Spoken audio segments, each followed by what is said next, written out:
Welcome to the Real Estate Investing Podcast, where we help you unlock your potential freedom through land investing, real estate investing, and entrepreneurship. Hey everyone, welcome back to the Real Estate Investing Podcast. Today's topic, discussing why land quality is more important now than ever. I'm your host, Daniel Apke, joined again by my brother and business partner, Ron Apke. Before we get into the show, let's go over a question from one of our featured Discord members. Today's question is from Julia. Julia asked, how many likes and saves on Zillow do you like to see on a new listing when you're looking at a new county? Yeah, so she's talking about like picking a county, Dan. Got it.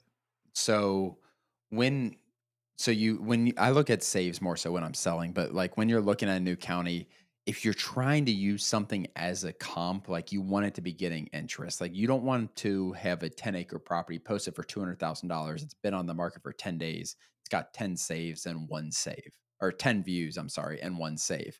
That's not probably a legitimate comp. But if you see properties that were posted 3, 5, 7 days ago, they're getting 100 views a day. They're getting 5, 10, 15 saves a day, 5 or 10 saves a day.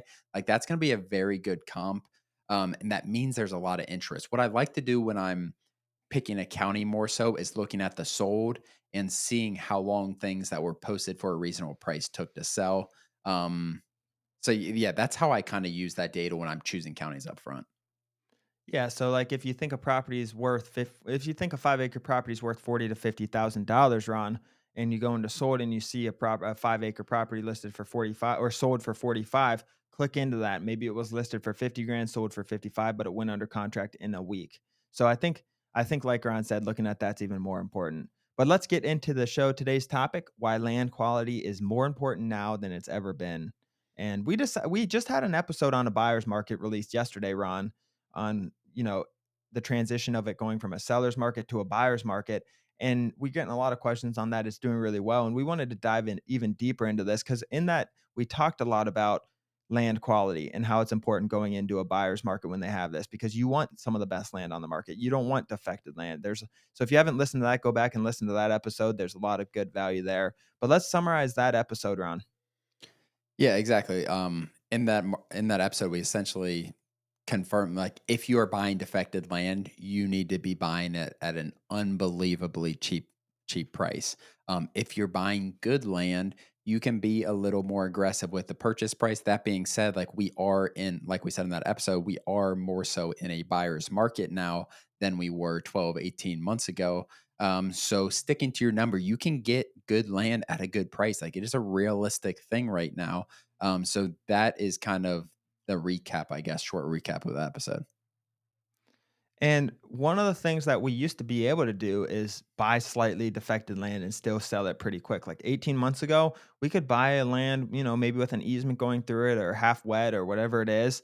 But due to the nature of the economy at that time, that would still fly off. Defected land, Ron, now is just, you do not want to buy defected land. Like anything with a defect on it, you got to be very cautious with. And if you do buy it, you have to have a great price so you can undercut the heck out of the market.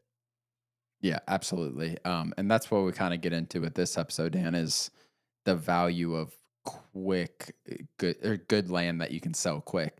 A lot of people kind of look at what they're buying a property for, what they can potentially sell a property for. Like, let's say you're buying for 20,000, you think you can sell it for $40,000. What they don't talk about a lot is the time it's going to take to sell, and that time it's going to take to sell is market based and quality of land based. If I can buy a property for $22,000 and sell it for $40,000 in 7 days, I'm going to like that more than buying for 15,000 and selling for 40,000 in 6 months. So that is something you got to keep in mind. Land quality right now, good land is still selling fast. Bad, defected land with issues is not, because there are fewer buyers out there. So what you're saying is land quality is so important because not only of the price, maybe it's not going to jack up the price all that much, but the time on market. Absolutely. It's gonna mess with your price too. Like you cannot, if you have poor land, like you got to sell cheaper than the good land. But even if, like, let's say we have two pieces of land in the same market, One is defected, we can get that for 12,000. One is good, we can get that for 20. The market value says 40,000. So let's say that's what the good land sells for. That bad land, we're gonna have to undercut that, and it's gonna take longer. 'Cause people are gonna get out to your land and they're gonna be like, "Oh, I didn't know this was this wet. I didn't know this. I didn't know that." And then like you are gonna lose buyer. It's gonna take more operational time as well to sell the land. It's gonna take more manpower to sell the land. Exactly. I like how you put it there. So, some defects you got to look out for that have really hindered the sales experience because what happens anytime you have a defect, guys, say it's not even a defect, say there's just high restrictions on a property. It's in a high restricted area. You take a big buyers list and that buyers list is this big. If you guys are watching Mm, on YouTube, I have my hands wide.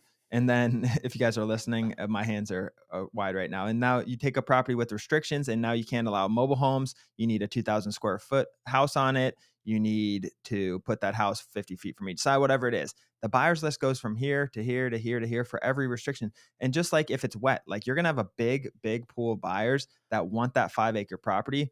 But that goes down to this when they see 50% of it is wet or sloped. Being properties being sloped is a big one to watch out for. Like two sloped properties shoots off or shoots down right yep. off the road is something to watch. Usually sloped properties are okay if you can build on it fairly easily. It's when you got to put in a lot of work and a lot of money to build is when that really matters. But in general, defected land, even if you undercut the market, that being said, though, there are people who will take a discount on the property and not care because they just want a affordable property, especially with like mobile home lots, things like that. They won't care as much as long as they can put their mobile home if there's a defect or not, and you're listing it for 28 when it's worth 40 and they can't find anything around that price. There are buyers for it. It's just what I'm saying is it goes from really big, but and keeps shrinking it down. So in general, when you shrink down a buyer's list, your price is going to go down and your time on market's going to go up. Yeah, and I wanted to reemphasize, Dan, what you said because I think it was really important and really good. Is it is not necessarily just physical aspects that make a land good or bad. There are extremely restrictive HOAs. There are extremely restrictive cities that are going to affect what I would view land as good or bad. I don't want to buy land in a restrictive HOA where there's it's only 20% built out. That is making that land bad. Those are things that I'm not going to take a chance on. It doesn't matter the price. So I think that is a really key point, guys. Like you got to evaluate the physical aspects of the land as well as the non-physical, which can be legal aspects, restrictions, building codes, city restriction, whatever it is. That you need to take that into account, and that can turn amazing, perfect, beautiful pasture, flat land into really bad land in my eyes.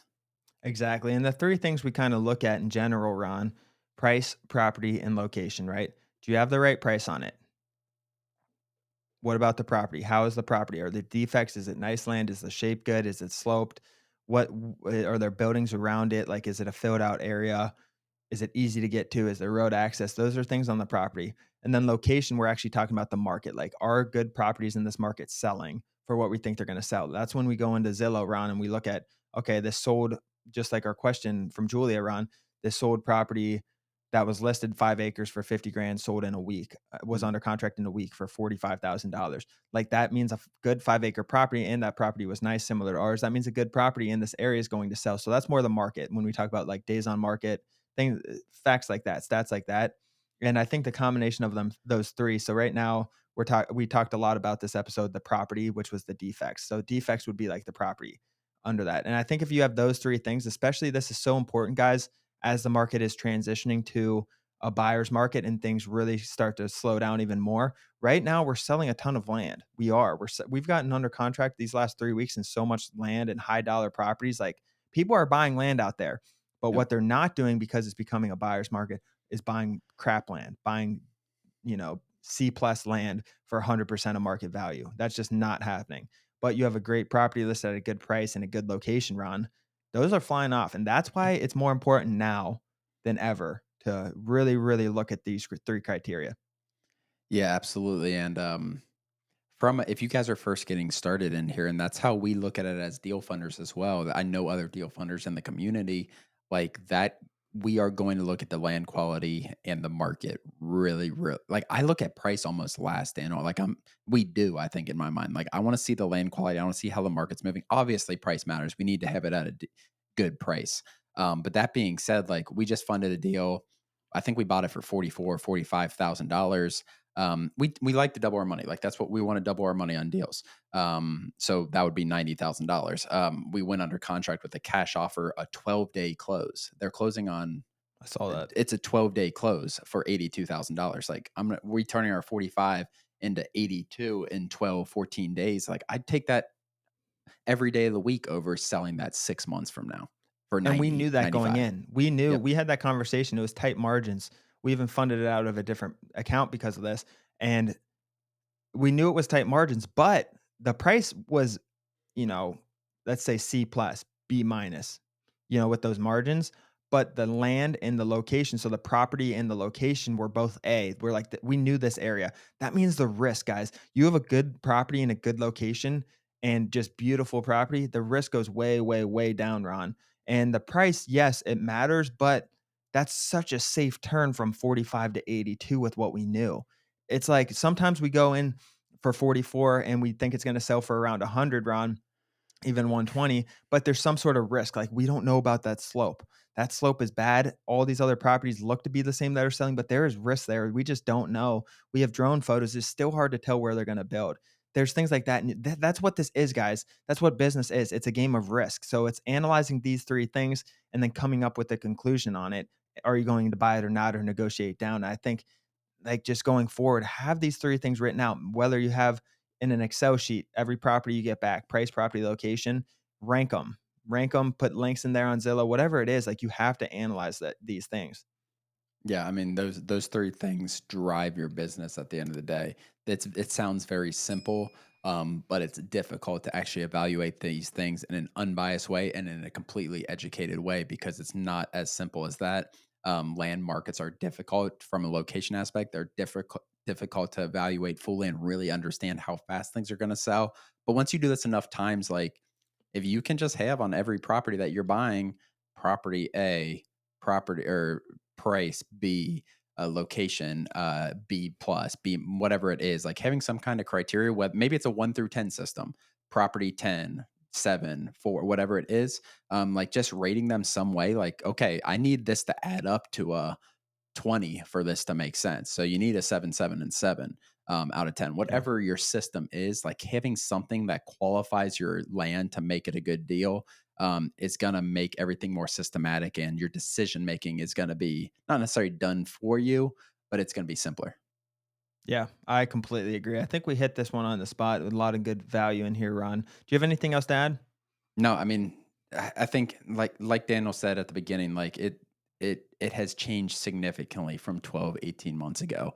So that's another thing, Dan, too. If you don't be careful looking at comps from 18 months ago when things sold in 2 days and it was half wet or something like that. That doesn't necessarily mean your half wet property is going to sell in 2 days now. But yeah, just really evaluate your land. Good land is what we want to invest in as investors, as outside funders, as well as like it's what you guys should be looking for, quality land in quality areas. As always, thank you for joining. Please do us a huge favor and like and subscribe our YouTube channel and share this with a friend. It really means the world to Ron and I, but more importantly, it could help change the life of someone else. Thanks for joining, and we'll see you next episode.